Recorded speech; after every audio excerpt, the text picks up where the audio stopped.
ایک حدیث میرا دل کرتا ہے آپ کو یاد ہو جائے. مستدرک للحاکم میں حدیث ہے. حضرت انس بن مالک رضی اللہ تعالیٰ عنہ فرماتے ہیں ایک بھائی حضور کی بارگاہ میں بیٹھا رہتا تھا. نکما نہیں تھا. شارحین حدیث کہتے ہیں کہ کسی مجبوری سے وہ کام نہیں کر پاتا تھا، یا کرتا تھا تو کام آگے نہیں چل پاتا تھا.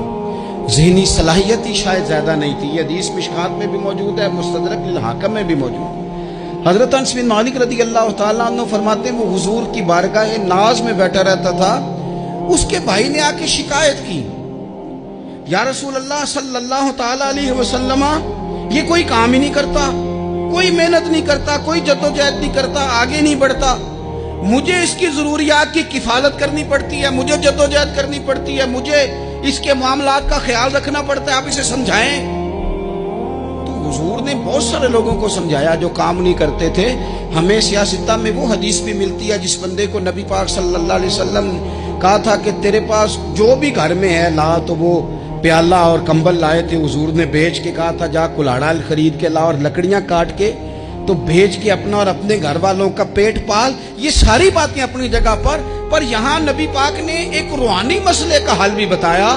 اللہ کے محبوب علیہ السلام سے عرض کی حضور یہ یہیں بیٹھا رہتا ہے اور سارے ہی کام مجھے کرنے پڑتے ہیں. حضور نے نظر مبارک اٹھا کے بھائی کی جانب دیکھا جو بھائی کا شکوہ کر رہا تھا، تو قریب محبوب فرمانے لگے ہو سکتا ہے یہ جملے میرے محبوب کے، ان کو کہیں لکھنا، ان کی مٹھاس دیکھو، ان کا حسن دیکھو، اور بھائیوں کی محبت کے بیج جو رسول پاک پیوند لگا رہے ہیں اور جوڑ رہے ہیں، اور جس انداز میں بھائی کو بھائی سے ملا رہے ہیں، اس لہجے کے حسن کی مٹھاس کو بھی ذرا چکھ کے دیکھو. حضور فرمانے لگے ہو سکتا ہے رب تمہیں جو رزق دے رہا ہے وہ اسی بھائی کی وجہ سے دے رہا ہے. بھائی بھائیاں دے ویری ہوندے تے بھائی ہی بھائیاں دیاں باواں. او بھائی ہو سکتا ہے اس کی وجہ سے تجھے مل رہا ہو، اس کی وجہ سے. وہ دروازے نہ بند کریں جن دروازوں کی برکت سے روزی آتی ہے.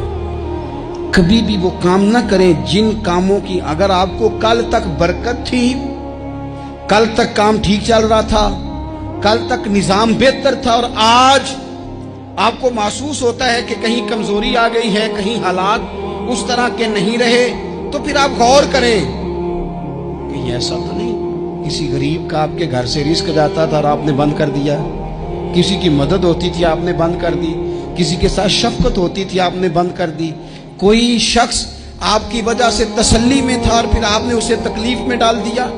اللہ کے محبوب نے فرمایا تمہارے کمزوروں کی وجہ سے تمہیں رزق دیا جاتا ہے، تمہارے ضعیفوں کی وجہ سے تمہیں رزق دیا جاتا ہے. تم نے تو ایک بندہ یہ کہہ کے نکال دیا کہ جا تیری تنخواہ میں نہیں دے سکتا، لیکن کیا پتا کہ اس کی تنخواہ کی وجہ سے ہی باقی سارا کچھ بھی آتا ہو، کیا پتا کہ اسی کے سبب سے اللہ انعام فرماتا ہو. لہذا ان روحانی مسائل کا بھی تھوڑا سا خیال کریں.